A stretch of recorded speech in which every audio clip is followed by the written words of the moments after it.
ನಿರಂತರ ಸುದ್ದಿ. ಕೆಲವು ವರ್ಷಗಳ ಹಿಂದೆ ಮುಂಬೈ ಭೂಗತ ಜಗತ್ತಿನಲ್ಲಿ ಹೆಸರು ಮಾಡಿದ್ದಂತಹ ಪಾತಕಿ ಉಡುಪಿಯಲ್ಲಿ ಪೊಲೀಸರ ಕೈಗೆ ಸಿಕ್ಕಿತು. ಅದು ಅತ್ಯಂತ ರೋಚಕ ಘಟನೆ. ಆತನ ಹೆಸರು ಬಾಬಾ ಗ್ಯಾಬ್ರಿಯಲ್.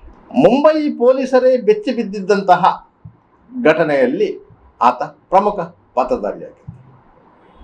ಮುಂಬೈನ ಪ್ರತಿಷ್ಠಿತ ಆಸ್ಪತ್ರೆ ಜೆ ಆಸ್ಪತ್ರೆಯಲ್ಲಿ ಚಿಕಿತ್ಸೆ ಪಡೆಯುತ್ತಿದ್ದಂತಹ ಗ್ಯಾಂಗ್ಸ್ಟರ್ ಒಬ್ಬನನ್ನ ಆಸ್ಪತ್ರೆಯ ಒಳಗೆ ನುಗ್ಗಿ ಹತ್ಯೆ ಮಾಡಿದ ಪ್ರಕರಣದಲ್ಲಿ ಆತ ಪ್ರಮುಖ ಆರೋಪಿಯಾಗಿದ್ದ. ಆತನ ಕಾವಲಿಗಿದ್ದಂತಹ ಎಎಸ್ಐ ಮತ್ತು ಹೆಡ್ ಕಾನ್ಸ್ಟೇಬಲ್ಗಳನ್ನು ಆತ ಹೊಡೆದುರುಳಿಸಿದ್ದ. ಅದು ಗ್ಯಾಂಗು ವಾರಿಗೆ ಸಂಬಂಧಪಟ್ಟಂತಹ ಘಟನೆಯಾಗಿತ್ತು. ಆ ಘಟನೆಯ ನಂತರ ಬಾಬಾ ಗ್ಯಾಬ್ರಿಯಲ್ ಮುಂಬೈ ಬಿಟ್ಟು ಮಂಗಳೂರು ಬಂದಿದ್ದ. ಈ ಮಂಗಳೂರಿಗೂ ಬಾಬಾ ಗ್ಯಾಬ್ರಿಯಲ್ಗೂ ಒಂದು ನಂಟಿತ್ತು. ಯಾಕಂತ ಹೇಳಿದರೆ ಅವನು ಹುಟ್ಟಿ ಬೆಳೆದದ್ದು ಎಲ್ಲವೂ ಮುಂಬೈನಲ್ಲಿ. ಎಂಸಿಸಿ ಬ್ಯಾಂಕ್ ಲಿಮಿಟೆಡ್ ಬೆಳ್ಮಣ್ಣಲ್ಲಿ ಎಂಸಿಸಿ ಬ್ಯಾಂಕಿನ 19ನೇ ಶಾಖೆಯನ್ನ ಆರಂಭಿಸುವ ಸುಸಂದರ್ಭದ ಪ್ರಯುಕ್ತ ಆಯ್ದ ನಿರಕ್ಕು ಠೇವಣಿಗಳ ಮೇಲೆ ಶೇಕಡ 8.5% ಆಕರ್ಷಕ ಬಡ್ಡಿ ಹಾಗೂ ₹1,200ರಿಂದ ಆರಂಭವಾಗುವ ಅತಿ ಕಡಿಮೆ ಬಾಡಿಗೆಯಲ್ಲಿ ಭದ್ರತಾ ಲಾಕರ್ಗಳು.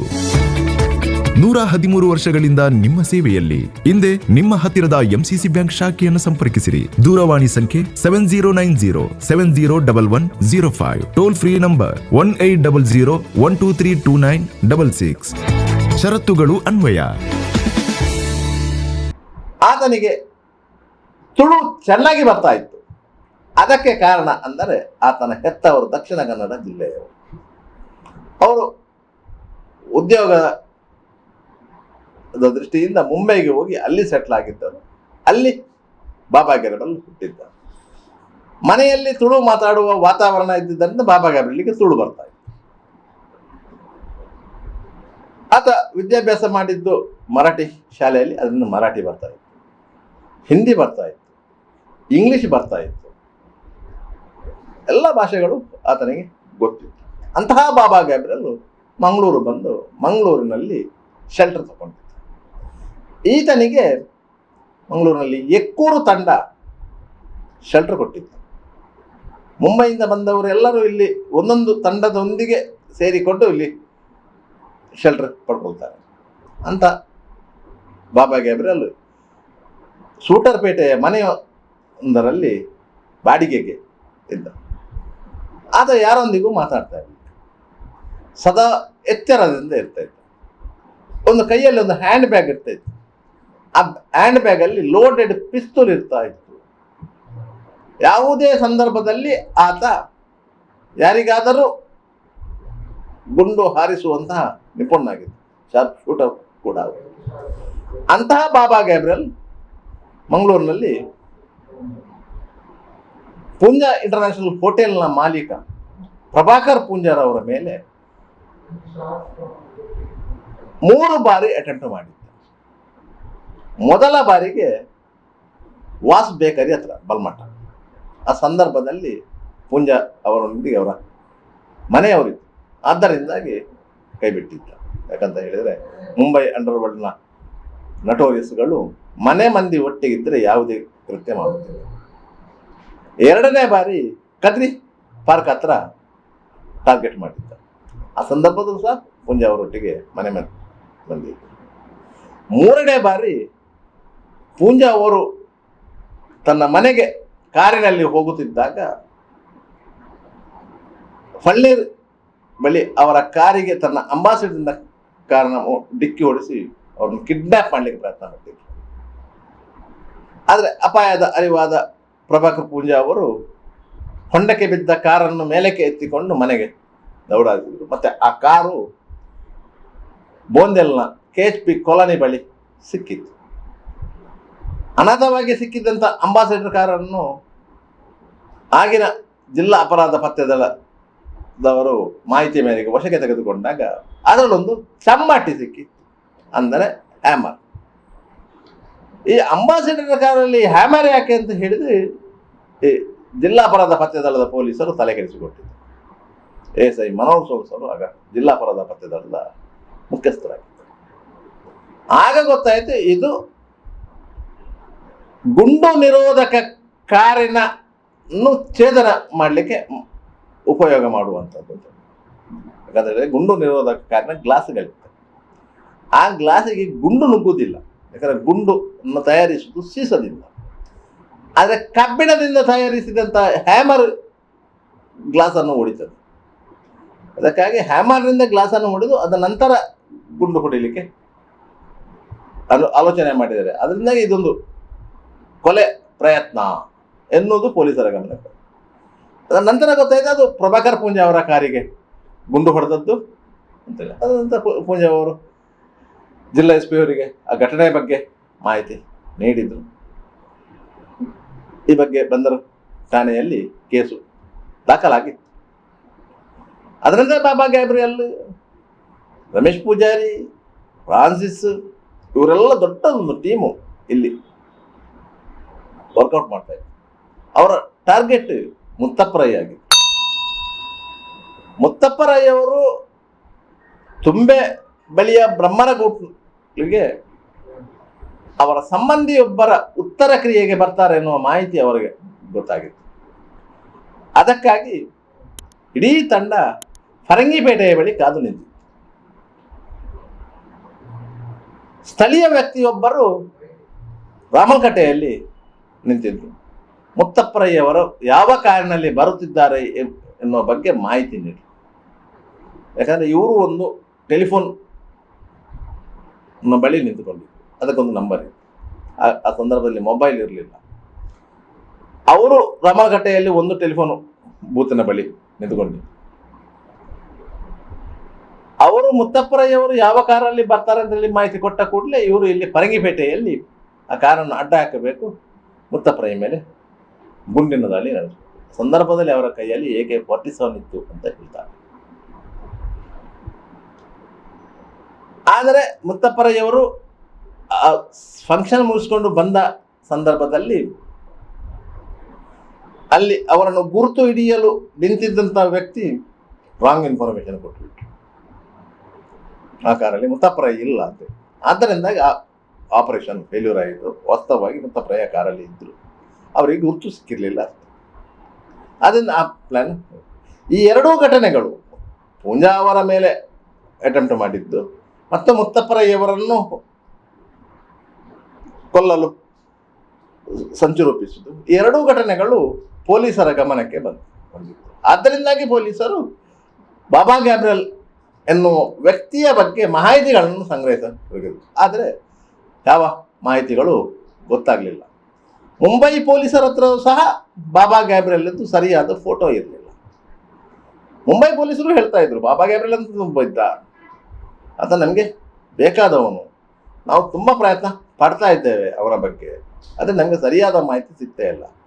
ಅವ ಯಾರು, ಅವ ಹೇಗಿದ್ದಾನೆ ಎನ್ನುವುದು ಸಹ ನಮ್ಮ ಗಮನದಲ್ಲಿ ಇಲ್ಲ. ಅದರಿಂದಾಗಿ ಬಾಬಾ ಗ್ಯಾಬ್ರಿಯಲ್ ಅಂದರೆ ಒಂದು ರೀತಿಯಲ್ಲಿ ಅಗೋಚರ ಶಕ್ತಿಯಾಗಿದ್ದ. ಇಂತಹ ಬಾಬಾ ಗ್ಯಾಬ್ರಿಯಲ್ ಉಡುಪಿಯಲ್ಲಿ ಪ್ರತ್ಯಕ್ಷವಾಗಿದ್ದ.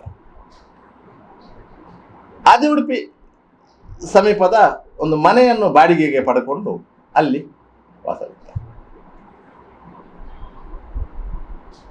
ಮಣಿಪಾಲದಲ್ಲಿ ನರ್ಸೊಬ್ಬಳನ್ನು ಪ್ರೀತಿಸ್ತಾ ಇದ್ದ. ಉಡುಪಿಯ ಅಡ್ರೆಸ್ಸಿನಲ್ಲಿ ಡ್ರೈವಿಂಗ್ ಲೈಸೆನ್ಸ್ ಮಾಡಬೇಕು ಅಂತ ಹೇಳಿ ಒಂದು ಸ್ಟುಡಿಯೋದಲ್ಲಿ ಫೋಟೋ ತೆಗೆದು ಒಂದು ಡ್ರೈವಿಂಗ್ ಸ್ಕೂಲಿಗೆ ದಾಖಲೆ ಕೊಟ್ಟಿದ್ದ. ರಿಕ್ಷಾದಲ್ಲಿ ಓಡಾಡ್ತಾ ಇದ್ದ. ಆದರೆ ಅವನಿಗೆ ಯಾರದ್ದೂ ಪರಿಚಯ ಇರಲಿಲ್ಲ, ಅವನ ಪರಿಚಯ ಯಾರಿಗೂ ಇರಲಿಲ್ಲ. ಇಂತಹ ಸಂದರ್ಭದಲ್ಲಿ ಉಡುಪಿಯಲ್ಲಿ ಟ್ರಾಫಿಕ್ ಸಬ್ ಇನ್ಸ್ಪೆಕ್ಟರ್ ಆಗಿದ್ದಂತಹ ಅಚ್ಯುತ ಗೌಡರಿಗೆ ಒಬ್ಬರೊಂದು ಮಾಹಿತಿ ಕೊಡ್ತಾರೆ. ಇದು 1994. ಬಾಬಾ ಗ್ಯಾಬ್ರಿಯಲ್ ಉಡುಪಿಯಲ್ಲಿದ್ದಾರೆ. ಆತ ಇಂತಿಂಥ ನಂಬರಿನ 2 ಆಟೋಗಳಲ್ಲಿ ಆಗಿಂದಾಗೆ ಓಡಾಡ್ತಾ ಇದ್ದಾನೆ. ಅಚ್ಯುತ ಗೌಡರು ಈ ಮಾಹಿತಿಯನ್ನು ಆಗಿನ ರೌಡಿ ನಿಗ್ರಹ ದಳಕ್ಕೆ ವರ್ಗಾಯಿಸ್ತಾರೆ. ಪಣಂಬೂರು ಸಬ್ ಇನ್ಸ್ಪೆಕ್ಟರ್ ಆಗಿದ್ದಂತಹ ಜಯಂತ್ ವಿ ಶೆಟ್ಟಿ ಅವರ ನೇತೃತ್ವದ ರೌಡಿ ನಿಗ್ರಹ ದಳ ದಕ್ಷಿಣ ಕನ್ನಡ ಮತ್ತು ಉಡುಪಿ ಒಟ್ಟ ಇಡೀ ಜಿಲ್ಲೆಯಲ್ಲಿ ರೌಡಿಗಳನ್ನು ಬೇಟೆಯಾಡ್ತಾರೆ. ಯಾವುದೇ ಚಿಕ್ಕ ಇನ್ಫಾರ್ಮೇಶನ್ ಸಿಕ್ಕಿದ್ರೂ ಸಹ ಆ ಮಾಹಿತಿಯ ಆಧಾರದಲ್ಲಿ ಕಾರ್ಯಾಚರಣೆ ನಡೆಸಿತ್ತು. ಯಾರನ್ನು ಸಹ ಬಾಕಿ ಬಿಟ್ಟದ್ದು ಇಲ್ಲ. ಯಾವುದೇ ರೀತಿಯ ಅಪರಾಧಗಳಲ್ಲಿ ತೊಡಗಿಕೊಂಡಿದ್ದರೂ ಸಹ ಅವರು ಎಡೆಮುರಿ ಕಟ್ತಾ ಇದ್ರು. ನಿರಂತರವಾದ ಕಾರ್ಯಾಚರಣೆ ಆ ತಂಡದಾಗಿತ್ತು. ಅವರು ರಾತ್ರಿ ನಿದ್ದೆ ಮಾಡ್ತಾ ಇರಲಿಲ್ಲ. ಇಡೀ ತಂಡ ಎಲ್ಲೆಲ್ಲೆಂದಿಗೆ ಅಪರಾಧಿಗಳ ಅಡಗುತಾಣಗಳಿಗೆ ನುಗ್ತಾ ಇತ್ತು. ಹಗಲಲ್ಲಿ ನಿದ್ದೆ ಮಾಡ್ತಿದ್ದಂಥ ತಂಡ. ಅದರಿಂದಾಗಿ ರೌಡಿ ನಿಗ್ರಹ ದಳ ಅಂತ ಹೇಳಿದರೆ ಮಂಗಳೂರಿನ ರೌಡಿಗಳು ಹೆದರ್ತಾ ಇದ್ರು. ಯಾವ ಸಂದರ್ಭದಲ್ಲಿ, ಯಾವ ವೇಷದಲ್ಲಿ, ಯಾವ ವಾಹನದಲ್ಲಿ ಬಂದು ಮುಗಿ ಬೀಳ್ತಾರೆ ಅಂತ ಗೊತ್ತಾಗ್ತಾ ಇರಲಿಲ್ಲ. ಒಂದು ಕಪ್ಪು ಕಲರಿನ ಕೈನೆಟಿಕ್ ವಾಹನ ಬಂದ, ಟೂ ವೀಲರ್ ಬಂತು ಅಂತ ಹೇಳಿದರೆ ರೌಡಿಗಳು ಎದ್ದು ಬಿದ್ದು ಓಡ್ತಾ ಇದ್ರು. ಯಾಕಂದರೆ ಅವರಲ್ಲಿ ಸಹ ಒಂದು ಕಪ್ಪು ಕಲರಿನ ಕೈನೆಟಿಕ್ ಹೋಂಡಾ ಇತ್ತು. ನಂಬರ್ ಪ್ಲೇಟ್ ಇಲ್ಲದ ಮಹೇಂದ್ರ ಟೆಂಪೋ ಇತ್ತು. ಅದೇ ಮಾದರಿಯ ಬೇರೆ ಟೆಂಪೋ ಬಂದರೂ ಸಹ ರೌಡಿಗಳು ಜಾಗ ಖಾಲಿ ಮಾಡ್ತಾ ಇದ್ರು. ಅವರು ಒಬ್ಬರನ್ನು ಎತ್ತಬೇಕಂತಂದ್ರೆ ಅವನ ಮೇಲೆ ಕೇಸೇ ಇರಬೇಕು, ಅವ ಯಾವುದಾದ್ರೂ ಅಪರಾಧವೇ ಮಾಡಿರಬೇಕು ಅಂತ ನೀತಿ ನಿಯಮ ಇರಲಿಲ್ಲ. ಯಾಕಂತೇಳಿ ಅವ ರೌಡಿಯಾಗಿ ಪೊಲೀಸ್ ಠಾಣೆಯಲ್ಲಿ ಅವನ ಬಗ್ಗೆ ದಾಖಲಿದ್ರು ಸಾಕು, ಅಂಥವನ್ನ ಎತ್ತಿಕೊಂಡು ಹೋಗಿ ರಿಪೇರಿ ಮಾಡ್ತಾ ಇದ್ರು. ಮತ್ತು ಅವನ ಹತ್ರ ಮಾಹಿತಿಗಳನ್ನು ಸಂಗ್ರಹಿಸ್ತಿದ್ರು. ಅದರಿಂದಾಗಿ ರೌಡಿ ನಿಗ್ರಹ ದಳ ಅಂತ ಹೇಳಿದರೆ ರೌಡಿಗಳು ನಡೆಸ್ತಾ ಇದ್ರು. ಅಂಥ ಒಂದು ಹವಾವನ್ನು ಜಯಂತ್ ವಿ ಶೆಟ್ಟಿ ನೇತೃತ್ವದ ರೌಡಿ ನಿಗ್ರಹ ದಳ ಆ ಸಂದರ್ಭದಲ್ಲಿ ಪಾಲಿಸಿಕೊಂಡು ಬಂದಿತ್ತು. ಪಣಂಬೂರು ಆ ಟೀಮ್ನ ಹೆಡ್ ಕ್ವಾರ್ಟರ್ ಆಗಿದೆ. ಎಲ್ಲ ಸಿಬ್ಬಂದಿಗಳು ಪಣಂಬೂರಿಗೆ ಹೋಗಬೇಕು. ಅಲ್ಲಿಂದ ಕಾರ್ಯಾಚರಣೆ ಆರಂಭ ಮಾಡಬೇಕು. ಹಗಲಲ್ಲಿ ಕಾರ್ಯಾಚರಣೆ ಮಾಡಿದ್ದು ರಾತ್ರಿ ಕಾರ್ಯಾಚರಣೆ ಜಾಸ್ತಿ ಮಾಡಿದ್ದು. ಅದರಿಂದಾಗಿ ಆ ತಂಡ ಯಾವ ಚಿಕ್ಕ ಪುಟ್ಟ ರೌಡಿಯನ್ನು ಬಿಟ್ಟಿಲ್ಲ, ದೊಡ್ಡ ಮಟ್ಟದ ರೌಡಿಯನ್ನು ಬಿಟ್ಟಿರಲಿಲ್ಲ. ಅದರಿಂದಾಗಿ ಆ ತಂಡದ ಬಗ್ಗೆ ಜನರಿಗೂ ಒಂದು ವಿಶ್ವಾಸ ಇತ್ತು, ಮಾಹಿತಿಗಳನ್ನು ಹಂಚಿಕೊಳ್ತಾ ಇತ್ತು. ಅಂತಹ ತಂಡಕ್ಕೆ ಬಾಬಾ ಗ್ಯಾಬ್ರಿಯಲ್ ಉಡುಪಿಯಲ್ಲಿದ್ದಾನೆ, ಆತ 2 ಆಟೋ ರಿಕ್ಷಾಗಳಲ್ಲಿ ಓಡಾಡ್ತಿದ್ದಾನೆ ಅನ್ನೋ ಮಾಹಿತಿ ಬಂದಿದೆ. ಅವರು ಆಗಿನ SP ಎಂ ಪ್ರಸಾದ್ ಅವರ ಗಮನಕ್ಕೆ ಬಂದ ತಕ್ಷಣ ಅವರು ಸೂಚನೆ ಕೊಟ್ಟರು, ಹೋಗಿ ಕಾರ್ಯಾಚರಣೆ ನಡೆಸಿ. ಆದರೆ ಜಾಗ್ರತೆ ಮಾಡಿಕೊಂಡು. ಮುಂಬೈನ ಶಾರ್ಪ್ ಶೂಟರ್, 10 ಹಲವು ಪ್ರಕರಣಗಳಲ್ಲಿ ಆತ ವಾಂಟೆಡ್. ಯಾವುದೇ ಸಂದರ್ಭದಲ್ಲಿಯೂ ಸಹ ಆತ ತಿರುಗಿ ಬೀಳುವ ಸಾಧ್ಯತೆಗಳಿವೆ. ಅದರಿಂದಾಗಿ ಜಾಗ್ರತೆಯಾಗಿ ಅಪರಾಧಿಯನ್ನು ಪತ್ತೆ ಹಚ್ಚಬೇಕು ನಿಜ, ಆದರೆ ಪೊಲೀಸರ ಜೀವಕ್ಕೆ ಏನಾದರೂ ಅಪಾಯ ಆಗಬಾರ್ದು. ಅದರಿಂದಾಗಿ ಜಾಗ್ರತೆಯಾಗಿ ಇರಬೇಕು ಅಂತ ಹೇಳಿ ಇಡೀ ತಂಡ ಉಡುಪಿಗೆ ಹೋಗಿ ಬೀಳ್ಬಿಟ್ಟು, ಅವರಿಗಿರುವ ಮಾಹಿತಿ ಇಷ್ಟೇ, 2 ಆಟೋಗಳಲ್ಲಿ ಆತ ಓಡಾಡ್ತಾ ಇದ್ದಂತೆ. ಆಟೋ ನಂಬರ್ ಸಿಕ್ಕಿತ್ತು. ಅದರಿಂದಾಗಿ ಪೊಲೀಸರು ಆ ಆಟೋಗಳನ್ನು ವಾಚ್ ಮಾಡಲಿಕ್ಕೆ ಸ್ಟಾರ್ಟ್ ಮಾಡಿದರು. ಎಲ್ಲರೂ ಮಫ್ತಿಯಲ್ಲಿ ಇದ್ದರು. ಪ್ರತಿಯೊಂದು ಆಟೋ ಸ್ಟ್ಯಾಂಡಿಗೆ ಹೋಗಿ ಆ ನಂಬರ್ನ ಆಟೋ ಎಲ್ಲಿ ನಿಂತಿದೆ ಎನ್ನುವುದನ್ನು ಸುರಿಗೆ ಗುರುತು ಹಾಕಿಕೊಳ್ಳುವುದು. ಯಾಕಂದರೆ ಪೊಲೀಸರಿಗೆ ಮಾಹಿತಿ ಕೊಟ್ಟಂಥ ವ್ಯಕ್ತಿ ಆ 2 ಆಟೋ ನಂಬರನ್ನು ನೋಟ್ ಮಾಡಿದ್ದ. ಯಾಕಂದರೆ ಅವನಿಗೆ ಬಾಬಾ ಗ್ಯಾಬ್ರಿಯಲ್ನ ಪರಿಚಯ ಇತ್ತು. ಆದ್ದರಿಂದಾಗಿ ಆತ ಭಯಗೊಂಡು ಪೊಲೀಸರಿಗೆ ಮಾಹಿತಿ ನೀಡಿದ್ದು. ಬಾಬಾ ಗ್ಯಾಬ್ರಿಯಲ್ ಉಡುಪಿಗೆ ಬಂದು ಸೆಟ್ಲ್ ಆಗಿದ್ದೇನೆ ಅಂತ ಹೇಳಿದರೆ ಇಲ್ಲಿ ಯಾವುದಾದ್ರೂ ಒಂದು ದುಷ್ಕೃತ್ಯಕ್ಕೆ ಹೊಂಚು ಹಾಕುತ್ತಿದ್ದಾನೆ ಎಂದು ಅರ್ಥ. ಅದರಿಂದಾಗಿ ಪೊಲೀಸರು ಆ ರೀತಿಯಾಗಿ ಆಟೋವನ್ನು ಕೇಂದ್ರೀಕರಿಸಿದರು. ಕೊನೆಗೆ ಅವರು ಆಟೋವನ್ನು ಐಡೆಂಟಿಫೈ ಮಾಡಿದರು ಮತ್ತು ಆಟೋವನ್ನು ಫಾಲೋ ಮಾಡಿದರು. ಯಾಕಂದರೆ ಪೊಲೀಸರು ಆಟೋದಲ್ಲೇ ಹೋಗ್ತಾ ಇದ್ರು. ಆದರೆ ಒಂದೇ ಆಟೋದಲ್ಲಿ ಪೊಲೀಸರು ಹೋಗ್ತಾ ಇರಲಿಲ್ಲ, ಬೇರೆ ಬೇರೆ ಆಟೋಗಳಲ್ಲಿ ಇದ್ದಿದ್ದು. ಒಟ್ಟು 8ನೇ ದಿವಸಕ್ಕೆ ಪೊಲೀಸರಿಗೆ ಬಾಬಾ ಗ್ಯಾಬ್ರಿಯಲ್ನ ಮನೆಯನ್ನು ಐಡೆಂಟಿಫಿಕೇಶನ್ ಮಾಡಲಿಕ್ಕೆ ಸಾಧ್ಯ ಆಯಿತು. ಅದು ಆದಿ ಉಡುಪಿಯಿಂದ ಸ್ವಲ್ಪ ಮುಂದಕ್ಕೆ ಬ್ರಹ್ಮಾವರ ಸೈಡಿಗೆ ಹೋಗುವಾಗ ಲೆಫ್ಟಿಗೆ ಒಂದು ಲೇಔಟ್ ಇತ್ತು. ಆ ಲೇಔಟಲ್ಲಿ ಒಂದು ಮನೆ ಇತ್ತು. ಆ ಮನೆಯಲ್ಲಿ ಆತ ಇದ್ದಾನೆ ಎನ್ನುವುದು ಅವರಿಗೆ ಖಚಿತವಾಗಿತ್ತು. ಪೊಲೀಸರು ಆ ಮನೆಯನ್ನು ಸೂಕ್ಷ್ಮವಾಗಿ ಅವಲೋಕಿಸಿ, ಅದರ ಎದುರುಗಡೆ ಒಂದು ಮನೆ ಇದೆ. ಆ ಮನೆಯ ಸೈಡಲ್ಲಿ ಒಂದು ಖಾಲಿ ಜಾಗ ಇತ್ತು. ಅದೊಂದು ಸೈಟ್ ಥರ ಇತ್ತು. ಅದನ್ನು ಈ ಮನೆಯ ಒಳಗೆ ಏನಿದೆ ಅಂತ ಗೊತ್ತಾಗಬೇಕು ಅಂತ ಹೇಳಿ ಆ ರೌಡಿ ನಿಗ್ರಹ ದಳದಲ್ಲಿ ಸಿಬ್ಬಂದಿಯಾಗಿದ್ದರು, ಹೆಡ್ ಕಾನ್ಸ್ಟೇಬಲ್ ಆಗಿದ್ದಂಥ ನಾರಾಯಣ ಮಣಿಯಾನಿ ಮತ್ತು ಉಡುಪಿ ಟೌನ್ ಸ್ಟೇಷನಲ್ಲಿ ಮಹಿಳಾ ಪಿ ಸಿ ಆಗಿದ್ದವರು ಗಂಡ ಹೆಂಡಿರಂತೆ ಹೋಗಿ ಈ ಸೈಟ್ ಬಗ್ಗೆ ವಿಚಾರಿಸಕ್ಕೆ ಅಂತ ಹೇಳಿ ಈ ಬಾಬಾ ಗ್ಯಾಬ್ರಿಯಲ್ ಇದ್ದ ಮನೆಯ ಬಾಗಿಲು ತಟ್ಟಿದ್ರು. ಗ್ಯಾಬ್ರಿಯಲ್ ಬಂದು ಕೇಳಿದೆ ಏನು ಅಂತೇಳಿ, ಈ ಸೈಟ್ನ ಬಗ್ಗೆ ಮಾಹಿತಿ ಬೇಕಿತ್ತು, ನಿಮ್ಗೆ ಏನಾದರೂ ಗೊತ್ತು? ಅದಕ್ಕೆ ಅವ ಹೇಳಿದೆ, ಇಲ್ಲ ನನಗೆ ಗೊತ್ತಿಲ್ಲ, ನಾನಿಲ್ಲಿ ಬಾಡಿಗೆಗೆ ಬಂದಿರೋದು ಅಂತ. ಅದರಿಂದಾಗಿ ಅವರು ಒಳಗೆ ನೋಡಿದರೆ ಇವ ಒಬ್ಬನೇ ಇರುವುದು ಅಂತೇಳಿ, ಬೇರೆ ಅದು ಬಂದಿರಲಿಲ್ಲ, ಅದರಿಂದ ಒಬ್ಬನೇ ಇರೋದು ಅಂತೇಳಿ. ಮತ್ತು ಅವನು ಸಹಜವಾಗಿಯೇ ಮಾತಾಡಿದ್ದ, ಅವನಿಗೇನು ಭಯ ಇದ್ದಾಗೆ ಕಾಣಲಿಲ್ಲ. ಆದ್ರಿಂದಾಗಿ ಇವರಿಗೆ ಸ್ವಲ್ಪ ಸಂಶಯ ಬಂತು, ಇವ ಹೌದಾ ಅಲ್ವಾ ಅಂತೇಳಿ. ಯಾಕಂದರೆ ಇವನೇ ಬಾಬಾ ಗ್ಯಾಬ್ರಿಯಲ್ ಎನ್ನುವುದನ್ನು ಅವರಿಗೆ ಖಚಿತಪಡಿಸಿಕೊಳ್ಳಲಿಕ್ಕೆ ಯಾವುದೇ ಆಧಾರಗಳಿಲ್ಲ, ಅವರ ಒಂದು ಫೋಟೋವು ಇರಲಿಲ್ಲ. ಅಂತೂ ಆ 2 ರಿಕ್ಷಾದಲ್ಲಿ ಓಡಾಡ್ತಿದ್ದವನು ಅವನೇ ಬಾಬಾ ಗ್ಯಾಬ್ರಿಯಲ್ ಅಂತ ಹೇಳಿ ಇನ್ಫಾರ್ಮೇಶನ್ ಕೊಟ್ಟಿದ್ದವನು ಖಚಿತಪಡಿಸಿದ್ದರಿಂದ ಪೊಲೀಸರು ಅದನ್ನು ನಂಬಿದ್ರು. ಆದ್ದರಿಂದಾಗಿ ಪೊಲೀಸರು ಈ ರೀತಿಯ ಪ್ಲ್ಯಾನ್ ಮಾಡಿದರು. ತಕ್ಷಣ ಅವರು ಮುಂಬೈ ಕ್ರೈಮ್ ಬ್ರಾಂಚಿಗೆ ಮಾಹಿತಿ ಕೊಟ್ಟರು, ಬಾಬಾ ಗ್ಯಾಬ್ರಿಯಲ್ ಉಡುಪಿಯಲ್ಲಿದ್ದಾನೆ, ನಾವು ಅವನ ಮನೆಯನ್ನು ಲೊಕೇಟ್ ಮಾಡಿದ್ದೇವೆ, ಕಾರ್ಯಾಚರಣೆ ನಡೆಸಲಿಕ್ಕೆ ನೀವು ಬರ್ಬೋದು, ಬಂದರೆ ಅನುಕೂಲ ಆಗುತ್ತೆ ಅಂತ. ಅಷ್ಟೊತ್ತಿಗೆ ಮುಂಬೈ ಕ್ರೈಮ್ ಬ್ರಾಂಚಿನ ಅಧಿಕಾರಿಗಳು, ಯಾಕಂದರೆ ರೌಡಿ ನಿಗ್ರಹ ದಳಕ್ಕೂ ಮುಂಬೈ ಕ್ರೈಮ್ ಬ್ರಾಂಚಿನ ಅಧಿಕಾರಿಗಳಿಗೂ ನಿಕಟ ಸಂಬಂಧಿಕರಲ್ಲಿ ದಯಾನಾಯಕ್ ಇದ್ದರು, ಪ್ರಕಾಶ್ ಭಂಡಾರಿ ಇದ್ದರು, ಮತ್ತಿತರ ಅಧಿಕಾರಿಗಳು ಒಟ್ಟಿಗೆ ಒಳ್ಳೆಯ ಸಂಪರ್ಕ ಇತ್ತು. ಅದು ಅವರು ಹೇಳಿದರು, ನೀವು ರಿಸ್ಕ್ ತಗೊಳ್ಬೇಡಿ, ಅವ್ನು ಮಲಗಿದ್ದಲ್ಲಿ ಬೇಕಾದರೆ ನೀವು ಗುಂಡೋಡಿರಿ, ಏನು ಸಮಸ್ಯೆ ಇಲ್ಲ, ನಮಗೆ ಮೋಸ್ಟ್ ವಾಂಟೆಡ್ ಅವನು. ಆದರೆ ನಮಗೆ ಇಲ್ಲಿಂದ ಬರಲಿಕ್ಕೆ ಸಾಧ್ಯ ಆಗ್ತಾ ಇಲ್ಲ, ನಾವು ಬೇರೆ ಬೇರೆ ಕರ್ತವ್ಯದ ಒತ್ತಡದಲ್ಲಿದ್ದೇವೆ ಅಂತ ಹೇಳಿ. ಅದರಿಂದಾಗಿ ಇವರು ಮುಂಬೈ ಕ್ರೈಮ್ ಬ್ರಾಂಚಿನ ಅಧಿಕಾರಿಗಳು ಬರ್ತಾರೆ ಎನ್ನುವ ಆಸೆಯನ್ನು ಬಿಟ್ಟು ಇವರೇ ಕಾರ್ಯಾಚರಣೆಗೆ ಪ್ಲಾನ್ ಮಾಡಿದರು. ಆಗ ಉಡುಪಿ ಟೌನ್ ಇನ್ಸ್ಪೆಕ್ಟರ್ ಆಗಿದ್ದವರು ಶಂಕರಂ ಮಂಟೂರ್ ಅಂತ, ಟ್ರಾಫಿಕಲ್ಲಿ ಅಚ್ಚುತಗೌಡರು ಇದ್ದರು. SP ಅವರಿಗೆ ಮಾಹಿತಿ ಕೊಟ್ಟಿದ್ರು, ಹೀಗೆ ಆಗಿದೆ, ನಾವು ಅವನನ್ನು ಹಿಡಿಲಿಕ್ಕೆ ಪ್ರಯತ್ನ ಮಾಡ್ತೇವೆ, ತಪ್ಪಿದರೆ ಗುಂಡು ಹಾರಿಸ್ತೇವೆ, ಅನಿವಾರ್ಯವಾದ ಅದನ್ನು ಜಾಗ್ರತೆ ಮಾಡಿ ಏನೇ ರೀತಿಯಲ್ಲಿ ಕಾರ್ಯಾಚರಣೆ ಮಾಡಿ ಅಂತೇಳಿ AM ಪ್ರಸಾದ್ ಅವರು ಅಭಯ ಹಸ್ತಾನೆ. ಆದ್ದರಿಂದ ಜಯಂತ್ ಶೆಟ್ಟಿಯವರ ಟೀಮು ಅದು ಪ್ಲ್ಯಾನ್ ಮಾಡಿ ಅವನು ರಿಕ್ಷಾದಲ್ಲಿ ಬರುವುದು. ರಿಕ್ಷಾದಲ್ಲಿ ಅವನು ಹೊರಟ ಕೂಡಲೇ ನಮಗೆ ಮಾಹಿತಿ ಗೊತ್ತಾಗಬೇಕು ಅಂತ ಹೇಳಿದ್ರೆ ನಾವು ಅವನ ಮನೆಯ ಎದುರಿನ ಮನೆಯನ್ನು ಲೊಕೇಟ್ ಮಾಡಬೇಕು ಅಂತ ಹೇಳಿ ಅಲ್ಲಿ ಒಬ್ಬ ಪೊಲೀಸ್ ಕಾನ್ಸ್ಟೇಬಲ್ನ ಹಾಕಿ ಅವನ ಕೈಗೆ ಒಂದು ವಾಕಿ ಟಾಕಿ ಕೊಟ್ಟರು. ಅವನು ಅಲ್ಲಿಂದ ರಿಕ್ಷಾವನ್ನು ಕರೆಸಿ ಅಲ್ಲಿಂದ ಹೋಗೋದವ, ಮತ್ತು ಅದೇ ರಿಕ್ಷಾದಲ್ಲಿ ಸುತ್ತಾಡಿ ಪುನಃ ಮನೆಗೆ ಹೋಗೋದು. ಅವನಿಗೆ ಬೆಳಗಿನ ತಿಂಡಿ, ಚಹಾ ಎಲ್ಲವನ್ನು ಆ ರಿಕ್ಷಾ ಡ್ರೈವರ್ ಕೊಂಡೋಗಿ ಕೊಡೋದು.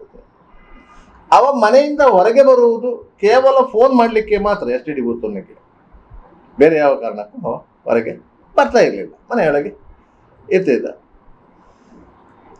ಅದರಿಂದಾಗಿ ಅವನು ಅಲ್ಲಿಂದ ಹೊರಡುವ ಮಾಹಿತಿ ಬೇಕಿತ್ತು ಇವರಿಗೆ. ಅದರಿಂದಾಗಿ ಒಬ್ಬ ಪೊಲೀಸ್ ಕಾನ್ಸ್ಟೇಬಲ್ ಇಟ್ಟಿದ್ರು. ಶಾರದಾ ಇಂಟರ್ನ್ಯಾಷನಲ್ ಹೋಟೆಲ್ನ ಎದುರಲ್ಲಿ ಜಯಂತ್ ಶೆಟ್ಟಿಯವರ ಮಹೇಂದ್ರ ವ್ಯಾನ್ ನಿಲ್ಲಿಸಿದ್ರು. ಮಲ್ಪೆಯಿಂದ ಉಡುಪಿ ಕಡೆಗೆ ಹೋಗುವ ರಸ್ತೆಯಲ್ಲಿ ಶಂಕರಂ ಮಂಟೂರ್ ಇನ್ಸ್ಪೆಕ್ಟರ್ ಅವರ ಜೀಪು ನಿಂತಿತ್ತು. ಅದಕ್ಕಿಂತ ಮುಂದೆ